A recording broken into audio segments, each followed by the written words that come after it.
الحمد لله رب العالمين والصلاة والسلام على سید المرسلین اما بعد.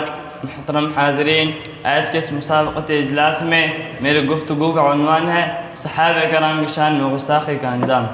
وہ ہستیاں جنہیں اللہ تعالیٰ نے اپنے آخری نبی حضرت محمد مصطفیٰ صلی اللہ علیہ وسلم کی صحبت کے لیے چنا، وہ جن کے بارے میں قرآن گواہی دے رہا ہے، وہ جن کے بارے میں رسول صلی اللہ علیہ وسلم کا فرمان موجود ہے. اگر کسی شخص نے ان کی شان میں زبان درازی کی تو اس کا انجام کیا ہوگا؟ محترم حاضرین، سب سے پہلے ان نفس قدسیہ کا مقام سمجھے. اللہ تعالیٰ نے ان کی جماعت کو خیر امت قرار دیا اور ان کے رضا کا اعلان فرمایا. والسابقون الاولون من المہاجرین والانصار والذین اتبعوهم باحسان رضی اللہ عنہم ورضوا عنہ. ہمارے آقا و مولا سرور کائنات صلی اللہ علیہ وسلم نے صحابہ کرام کی عظمت کو واضح کرتے ہوئے فرمایا، میرے صحابہ کو برا مت کہو، قسم ہے اس ذات کی جس کے قبضے میں میری جان ہے، اگر تم میں سے کوئی شخص احد پہاڑ کے برابر بھی سونا صدقہ کرے تو میرے صحابہ کے ایک پاؤں بلکہ آدھے پاؤں کے برابر نہیں پہنچ سکتا. صحابہ کرام ہمارے اور حضور اکرم صلی اللہ علیہ وسلم کے درمیان واسطہ ہے. انہوں نے دین ہم تک پہنچایا. ان پر اعتماد نہ کرنا در حقیقت دین پر عدم اعتماد ہے. ان سے محبت ایمان ہے، ان سے بغض نفاق ہے. سامعین بادمکین، اب آئے اس لعنت یعنی اس گستاخی کے انجام کی طرف.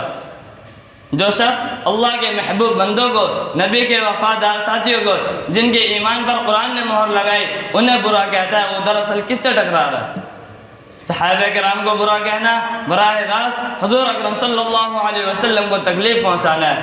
آپ صلی اللہ علیہ وسلم نے فرمایا، وَمَنْ آذَاهُمْ فَقَدْ آذَانِي وَمَنْ آذَانِي فَقَدْ آذَى اللَّهُ. جس نے انہیں تکلیف دی اس نے مجھے تکلیف دی، اور جس نے مجھے تکلیف دی اس نے اللہ کو تکلیف دی. اور جو نبی کو تکلیف دیتا ہے اللہ فرماتا ہے، إِنَّ الَّذِينَ يُؤْذُونَ اللَّهَ وَرَسُولَهُ لَعَنَهُمُ اللَّهُ فِي الدُّنْيَا وَالْآخِرَةِ وَأَعَدَّ لَهُمْ عَذَابًا مُهِينًا.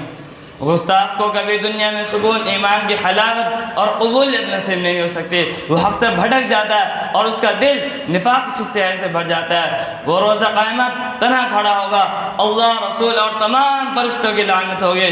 گستاخی کرنے والا صرف ایک فرد کی نہیں بلکہ 1,24,000 صحابہ کرام کی جماعت کے سامنے مجرم بن کر کھڑا ہوگا. صحابہ کرام کی جماعت کے سامنے مجرم بن کر کھڑا ہوگا. اے ایمان والو، ہم اپنی زبان کو لگام لگا دے، صحابہ کرام کی محبت کو اپنا شعار بنائے، ان کا ذکر ادب سے کرے، ان کا ذکر ادب سے کرے. صحابہ کرام کی شان میں گستاخی کرنے والے ہر شخص سے اپنے عقیدت کو دور رکھے. یاد رکھنا، صحابہ کرام کا گستاخ کبھی دین کا وفادار نہیں ہو سکتا. آخر میں دعا ہے کہ اللہ تعالی ہم سب کو صحابہ کرام کی سچی محبت اور اتباع نصیب فرمائے. آمین. وما علینا الا البلاغ.